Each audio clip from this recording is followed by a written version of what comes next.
Jeg synes personligt, at den bedste erfaring er, at det er nogle møbler, som fra dag 1 nærmest har været en integreret del af skolen.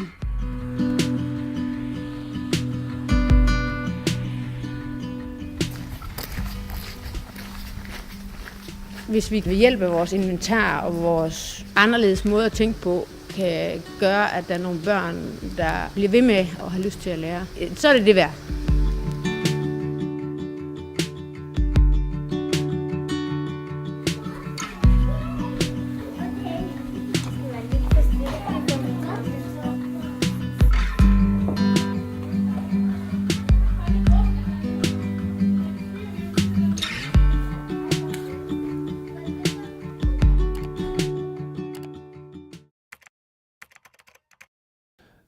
Vi brænder selvfølgelig for nogle ting, og det er derfor, vi gør det her.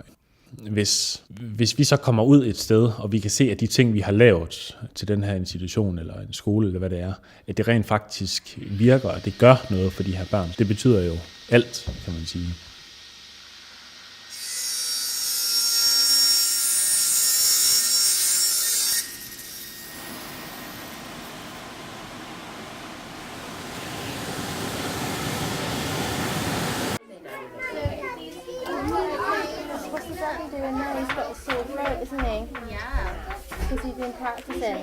Det, der er rigtig vigtigt for os, når vi laver det her inventar, det er, at institutionen altså får ejerskab over det. Altså både personalet, ledere, børn og forældre.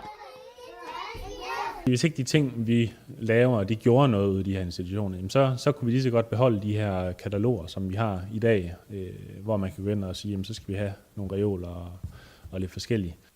Det, man kan sige, der gør den internationale skole i Billund anderledes, det er, at vi i den grad tager afsæt i det kreative indlæringsmiljø. Og det afspejles helt tydeligt også i de møbler, vi har valgt. Det, der har været meningen, er, at vi rigtig gerne vil stimulere både voksne og børn til et kreativt indlæringsmiljø. Så det ikke kun er børnene, der ligesom bliver stimuleret, men også de voksne.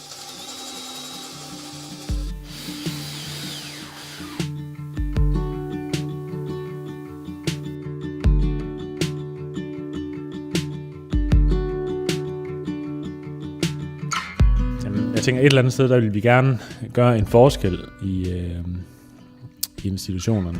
Altså, vi har nogle idéer til, hvordan man kan gøre nogle ting anderledes.